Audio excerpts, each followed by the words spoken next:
Hello folks, welcome back. I hope you guys like to hear me talk a lot because I want to talk about my favorite video games from 2015, my top 10. If you haven't seen it already, I did a top 10 movies of 2015, which is a much harder list to do, and it was also way too long. This won't be that long, I promise. But these are my personal opinions. These are the games that I really liked. I played pretty much almost all of like the main games that are considered for these types of things because it's like my job.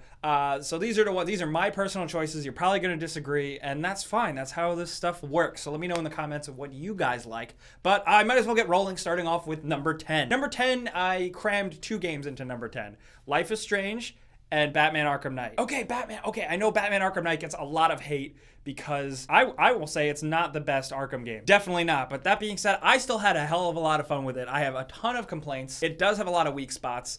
But overall, nothing feels better than jumping off of a skyscraper and landing in your Batmobile and then taking off in a city that looks amazing. It looks like Gotham City. It's so detailed. It's so comic booky. It's still so much fun to just do the Batman stuff. And the story, while there were some faults to it, what it did with the Joker and Batman, I loved so much. I thought that was just like epitome of Batman shit, exploring, you know, the mental stuff with Batman and the Joker and the duality there. I got such a kick out of that. And then on the flip side, Life is Strange is just a great episodic style game that actually held my interest, and that's good. The dialogue is a little awkward, but ultimately, like, the characters, you get to know them, and it is relatable, and it is good, despite the dialogue being written by someone who probably doesn't have that good of a grasp on cool, normal American English. Despite that, though, it's good as fuck, and I really recommend it. At number 9, I have Rise of the Tomb Raider. This game is on my list, and I struggled with it for a while because it doesn't necessarily bring too much new to, 2 years ago when we saw the remake of the original new Tomb Raider game. That being said, it is like a better version of it. Tomb Raider from 2013, I put that high on my list of games that year. I absolutely loved it so much. So I was definitely a sucker for this one automatically. That being said, it doesn't add too much, but what it does, it just builds upon it and improves everything from the original game. The story is a little more compelling at times. There's some better villains and stuff like that.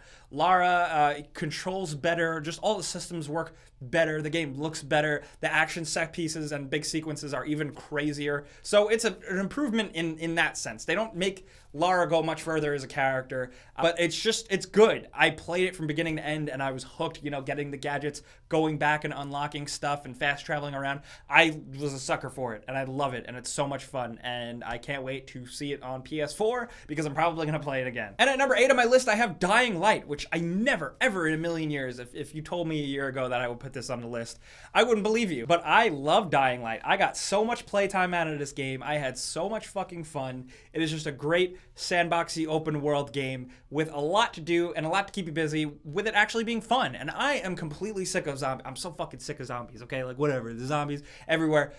But Dying Light really kind of turns it all back around. It's fun. The game world is beautiful. The fact that there's that Mirror's Edge parkour, free-running style stuff adds to the tension and just makes it fun to navigate the environment. And then at night when the lights go out and the zombies become scarier and it becomes an actual horror game and it's like a stealth game, that's really great. I love that stuff so much. There's all the systems. There's the upgrade tree that actually gives you a real sense of progression, like it feels like an RPG. And the fact that Techline has actually been supporting this with a lot of good content. That new The Following thing looks like a lot of fun. I'm going to jump into that immediately. Dying Light is just a video game, but I played the shit out of it and I loved it so much. And speaking of video games, at number 7, I have Mad Max. Mad Max is a game that has been committing the cardinal sin of video games in the last year or two. It just gives you a big map and a bullet point of list of fucking things to do, just busy work. But that being said, something about Mad Max is really special and something in it really clicked for me because I had such a damn good time going around and just, capturing outposts, securing towers, finding the treasure chest. You do it in games like Assassin's Creed over and over again and you kind of get sick of it after a while, but this new presentation of Mad Max really made it special for me. You upgrade these bases that you have. You upgrade your car. You're Mad Max out in the wilderness. Without your car, you're nothing. So upgrading that car felt really special, as well as upgrading your abilities and your outfit and stuff. It was just really cool, really compelling, and I'm a sucker for a good sense of progression. Like, there's a reward when you're playing, and Mad Max did it pretty damn well. Not to mention the fact that the game world is absolutely huge and barren, and you actually feel lonely, and you go, oh fuck, like if I didn't have my car, I would be fucked right now. Pardon all the bad language, but that's what living in the wasteland does to you. That was not an Australian accent. But it's just good, and it's basically like if they said, hey Jake, we're making a Mad Max game, this is what it's gonna be like.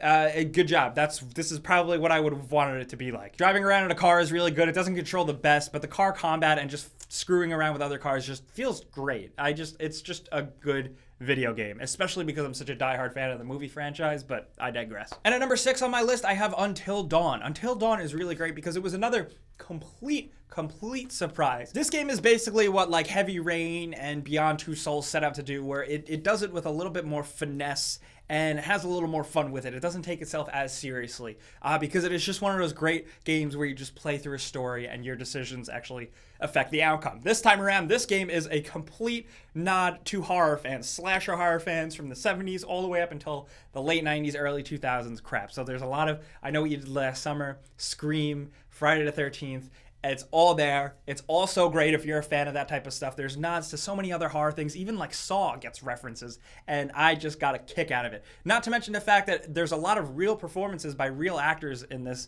with really great graphics and motion capture and facial capture. And it is like the perfect game to play on Halloween or like a cold, rainy night or whatever. It's just, I got so much enjoyment out of it, and multiple playthroughs warrant different outcomes, different characters dying. It's just a good time. And speaking of a good time, I always take mobile games very seriously on my list. I always try and add at least one that I've realized sucked up a lot of my time without me even knowing it, and it's a video game, and I spent a lot of time in it, so I might as well put it on my list. A couple of years ago back, I put Super Hexagon on my list, and people were really happy that I recommended it to them. So this time around, what I played the most on my phone this year was You Must Build a Boat. You Must Build a Boat is a really awesome game because it takes elements of classic video game stuff where there's leveling up, there's progression, there's loot, there's upgrades and shit like that, and dungeons and quests. But really, ultimately, what the game is an accessible mobile tile matching sliding game that is incredibly addictive, and I couldn't get enough of it. And even still, I started this game early in 2015, but now after I've been talking about it, I jump back into it again, and the addiction is still there.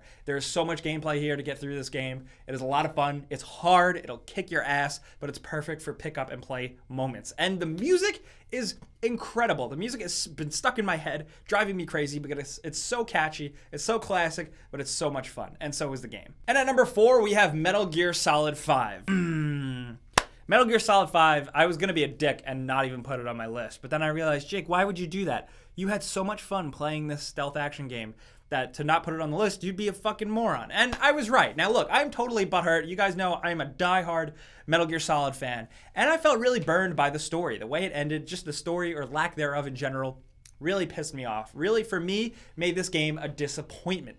That being said, though, the gameplay here, the open world, it is one of the best, probably the first like real open world stealth game that really pulled it off and made it compelling and made it fun and made you want to go back and play over and over and over and over again. Myself and everyone else I know put 100 hours in this game without even batting an eye. Like, no big deal. Like, of course. Like, why would you put any less? And I think that's a testament because before this, Metal Gear games were always fun to play. They had classic video game style play, but you never really played it so much, and it was never an open sandbox where all the systems, all the gadgets, all the little things that can happen, all those things are completely unpredictable, but so is the game world and the amount of opportunities to create whatever and do whatever. And that's where it really warrants it for me. That being said, like the ending is so disappointing. The story is so not good. I like to think Hideo Kojima didn't have enough time or got kicked out of that whole thing. But regardless, the game is a fun video game to play, and that's sometimes the most important thing. So that's why it's on my list. And at number 3 on my list, I have Fallout 4. Fallout 4 for me, I was on the hype train with this, oh boy, I can't wait for Fallout 4. I went into Fallout 4 like thinking I would like it, but not thinking I would get hooked. And sure enough, Fallout 4 like stuck its hooks in me, man. I was so addicted to this game. I played it a lot. That being said, I think there are some disappointments too, where there's just so much focus on combat and shooting and killing, and less about all the other stuff that made the Fallout games a little more special. Despite that, exploring this game world is so awesome, and collecting loot and doing all that shit is great. And I really loved building outposts and all that little outpost management, settlement management stuff. I got such a kick out of it. I almost played it like Minecraft. I'd be building my settlements and managing everything, and then go, oh shit, the sun is coming up in real life. I need to go to work and live with my life. Fallout 4 sucked that much time out of me, and I did not expect that at all. It was a complete surprise. It's a fun game. It's really cool, and that's why it's on my list. I don't got much more for you. And at number 2 on my list, I put Rocket League, because Rocket League is so damn good. My world kind of crumbled when we talked about Rocket League on the Game Ranks Game of the Year awards, because a lot of people apparently think this game is stupid, But I don't care. It is so much fun. Whether you're playing with random people online, you're playing with friends, it is excellent. I just can't get enough of the fact that it is just such a simple concept. It's giant futuristic soccer with rocket-powered cars driving around and hitting the ball. It's great. It's brilliant. But what I love about it is that it's just a fun, damn simple game. And it takes practice. Like, you actually have to get good at this game, develop skills. And whether you're playing with people that are really good, you're in for a treat. Or if you're playing with everybody who has no fucking clue what they're doing, it's just even more fun. It performs great. It looks great. It's just a top-notch but very simple game. And I can't get enough of it. I love watching it. I love playing it, even though I'm not that great. I love spectating it. I want it to become like a national esport because it is just so amazing, guys. I really like Rocket League, if you can't tell. And at number 1 on my list, I put The Witcher 3. Yes, I did, because I love open world RPG games like this. The Witcher 3 is really special. I think in some ways it's kind of very different and maybe not as good as The Witcher 2, but in other ways it surpasses it. The open world this time around is huge. It feels lived in. It's completely open. There's little things to discover everywhere. It's almost like when you first play an Elder Scrolls game and you're like, oh, I hate comparing it to that because it's completely different, because the focus here is the characters, the story, and the world. The Witcher 3 sets out to tell stories, and it succeeds. And I really appreciate the fact that even just the little side quests have actual writing, good dialogue, and compelling little mini stories to them. Everywhere you look in this game, there's a story to be told, whether it's ruins of a castle, a character who has a quest, a book on a table, or just the main storyline, which is pretty damn good with a lot of cool characters. There's just so much here, and I love it. Not to mention the fact that the DLC so far has been gangbusters. I really appreciate that. It's just cool because it's like the open world action RPG type of thing, you know, and I love that. But also, it takes a lot of gameplay cues. It reminds me a lot of Red Dead Redemption, just like the way riding the horse works, and just the loneliness that you get like traversing the landscape. The game is gorgeous. The game is absolutely one of the best looking games I've seen in a while. And not just like I'm saying the graphics, but like the sunlight, the level of detail, the look on characters' faces. I love The Witcher 3 from top to bottom. In so many ways, I have like a love affair with it. I want to kiss Geralt on the lips. No, I don't.